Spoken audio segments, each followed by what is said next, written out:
Mastermind na ang turing ng Department of Justice kay Vice President Sara Duterte dahil sa mga banta niya sa buhay ni na Pangulong Bongbong Marcos. Bukod sa sabina mula sa NBI, pwede rin daw maharap sa patong-patong na kaso ang bise at matanggalan pa ng lisensya sa pagiging abogado. Nagbabalik si Ria Fernandez. Pag pinatay ako, patayin mo si BBM? Self-confessed mastermind. Yan ang turing ng Department of Justice kay Vice President Sara Duterte. Ito ay matapos niyang isapubliko ang pagkontrata niya raw sa isang hitman para patayin sina Pangulong Bongbong Marcos, First Lady Liza Araneta Marcos at pinsan ng Pangulong si House Speaker Martin Romualdez kapag pinatay siya. The premeditated plot to assassinate the president as declared by the self-confessed mastermind will now face legal consequences.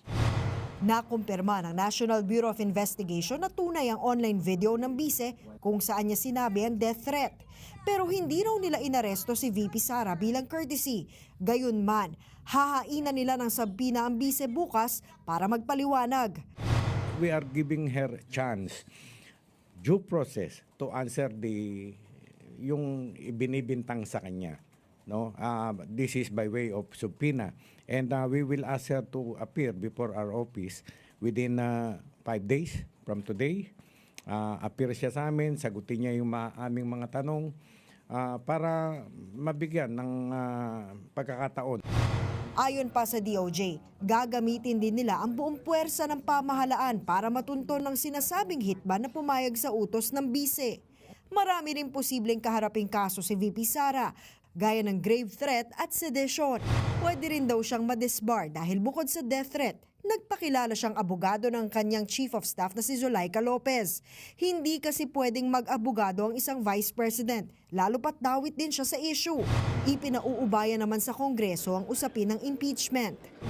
Hindi po maaring isang tabi lang yan at kailangan po ng ating gobyerno na kumilos dahil po ang isang halal na Pangulo ay binigyan po ng banta ng isang mataas ding opisyal ng gobyerno na may kakayahan din na gawin ito. May investigasyon na rin ang PNP-CIDG. Kung totoong baka naman walang hitman o baka naman yan ay figure of speech na naman. So, yun ang ating mga titingnan dyan. Una nang kumambyo si VP Sara at sinabing hindi siya nagbanta sa Pangulo at pamilya nito. Ipinaliwanag niya lang daw ang banta sa kanyang seguridad. Wala raw siyang mapapala kung papatayin ng Pangulo. Pero wala nga ba? If ever this threat of assassination actually happens or is accomplished, she is the ultimate beneficiary. She is the beneficiary of the death of the president. Tiniyak naman ng DOJ na poprotektahan din ng bise kung may death threat nga siya. Pero sa ngayon, wala raw silang namomonitor na banta. Bagay na sinagot ni VP Sara. They really do not consider the threat to the Vice President as anything of a concern. So, what kind of country is this? Hindi ba kaparte ng gobyerno ang Vice President? Hindi ba ako binoto ng mga tao? Hindi ba ako ang Vice President ng buong Pilipinas, ng lahat ng mga Pilipino? Nagbabalita mula sa Frontline, Ria Fernandez, News 5.